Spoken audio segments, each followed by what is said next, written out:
Hi everyone, welcome to my YouTube channel. నేను మీ జ్యోతి. ఈరోజు మన కిచెన్లో వచ్చేసరికి తోటకూర ఫ్రై. చాలా సింపుల్ టేస్టీ రెసిపీ, హెల్త్కి కూడా చాలా మంచిది ఫ్రెండ్స్. చిన్నపిల్లలకైతే ఎక్కువ ఆకుకూరలే పెట్టండి, హెల్త్కి కూడా చాలా మంచిది. చూసేద్దాం రండి తోటకూర ఫ్రై ఎలా చేస్తానో. చాలా సింపుల్ టేస్టీ రెసిపీ. 4-5 కట్టలు తోటకూర తీసుకొని శుభ్రంగా కడుక్కోండి. ఎందుకంటే తోటకూరలో ఉసుకుంటుంది కదండి. 4-5 సార్లు శుభ్రంగా వాటర్లో కడగండి. కొంచెం సాల్ట్ వేసుకొని కడుక్కోండి, ఉసుకేదైనా ఉన్న అడుగుకి వెళ్ళిపోతుంది. అవి కడిగిన తర్వాత అట్లా వాటర్లో నానపెట్టండి.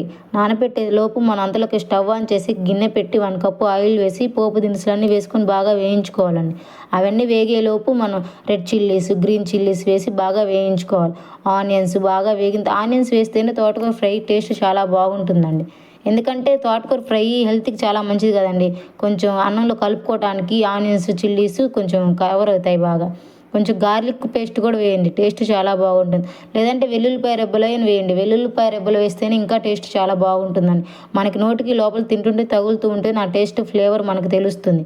అవన్నీ కొంచెం ద్వారగా వేగిన తర్వాత తోటకూర మనం ముందే కడిగి పెట్టుకున్నాం కదండి, అవి తీసుకొని అందులో వేసేయండి. 2-3 నిమిషాలు అలా ఉంచండి. తర్వాత ఒకసారి అలా కలపండి. గంటతో కలిపిన తర్వాత మూత పెట్టేసేయండి. మూత పెట్టేసి 2-3 నిమిషాలు అలా ఉంచండి. ఆ లోపే ఆల్మోస్ట్ తోటకూర అంతా బాగా వాడిపోతుందండి.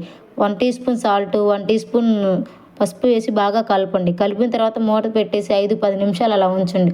ఆ వాటర్లో తోటకూరలో ఉన్న వాటర్ అంతా ఇంకిపోతాయి కాబట్టి అప్పుడు తోటకూర ఫ్రై చాలా త్వరగా అయిపోతుంది.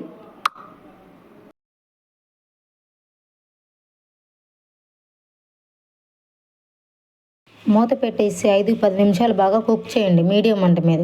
మీడియం మంట మీద కుక్ చేస్తేనే ఆకు పచ్చి స్మెల్ రాకుండా ఉంటుంది. అప్పుడు తోటకూర ఫ్రై చాలా ఫ్లేవర్గా మంచిగా వస్తుంది. చూసారా, మూత తీసి చూస్తే కొంచెం వాటర్ ఉన్నాయి. అవన్నీ ఇంకిపోయేదాకా బాగా కుక్ చేయండి మళ్ళీ మూత పెట్టేసి. వాటర్ అంతా ఇంకిపోతేనే తోటకూర ఫ్రై టేస్ట్ చాలా బాగుంటుందండి. చూడండి ఎంత బాగా ఉందో తోటకూర ఫ్రై. హెల్త్కి కూడా చాలా మంచిదండి. ఆల్మోస్ట్ కుక్ అయిపోయిందండి. లాస్ట్లో కొంచెం 1 టీ స్పూన్ కారం, 1 టీ స్పూన్ సాల్ట్ వేయండి. ఆల్రెడీ మనం ఒకసారి సాల్ట్ వేసాం కదండి, చూసి వేసుకోండి తగినంత. లేదంటే ఎక్కువైతే చాలా కష్టం. తక్కువైనా పర్లేదు కానీ చూసి వేసుకోండి. నేనైతే సగం టీ స్పూనే వేసాను. ఆల్రెడీ ఇందాక వాటర్లో కొంచెం వేసాం కదండి, మళ్ళీ పసుపు ఉప్పు వేసినప్పుడు కూడా కొంచెం వేసాం కదండి, అందుకే చూసి వేసుకోండి. తోటకూర ఫ్రై చూడండి ఎంత బాగుంది. హెల్త్కి కూడా చాలా మంచిది. చిన్నపిల్లలకి ఇలానే పెట్టండి. ఆకుకూరలు పెడితేనే చిన్నపిల్లల హెల్త్ చాలా బాగుంటుందండి. మా వీడియో నచ్చితే లైక్ చేయండి, మా ఛానల్ని సబ్స్క్రైబ్ చేయండి.